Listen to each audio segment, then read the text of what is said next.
কিছু সিংহ মিলে একটি গাধাকে বন্দি করল। একজন চালাক সিংহ গিয়ে বলল, তাকে খেও না, তাকে আমাকে দাও, তাকে নিয়ে আমার একটা পরিকল্পনা আছে। এ বলে সিংহটির সাথে গাধাটিকে কিছুদিন রেখে দিল। রেখে দেওয়ার পরে কিছু আদর যত্ন করার পরে গাধাটা তাদের সাথে একটা বন্ধুত্ব হয়ে গেল। বন্ধুত্ব হয়ে যাওয়ার পরে তখন গাধাটিকে আবার তার গাধার সমাজে এলাকায় ছেড়ে দিল। গাধাটা তার এলাকায় গিয়ে অন্যান্য গাধাদের সাথে সেই ক্ষমতা দেখিয়ে কথা বলে এবং সে নিজেকে অনেক বড় মনে করে, কারণ তার সাথে সিংহদের একটা বন্ধুত্ব, একটা ভাবসাব আছে।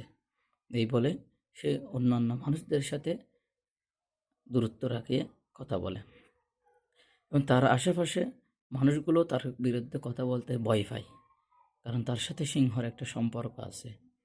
মাঝে মধ্যে সিংহরা গাধার সাথে দেখা করতে আসতো।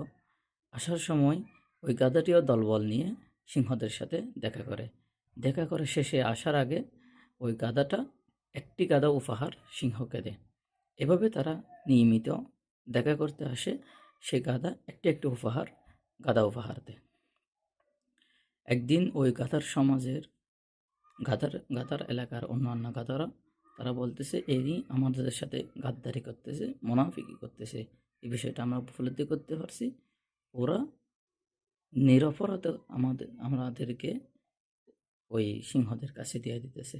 সুতরাং আজ থেকে আর ওই গাধার সাথে আমরা যাব না, জীবনে যাই হোক না কেন। সিংহর দল আগের মতো গাধার সাথে দেখা করতে আসলো। আসার পরে তাকে বলতেছে অন্যান্য গাধার কথায়। তখন গাধা বলতেছে, ওনারা এখন আমার আর কথা আগের মতো শুনে না, তারা আমাকে আর পরোয়া করে না। তখন সিংহ বলে, তাহলে চলো, তুমিই চলো আমাদের সাথে।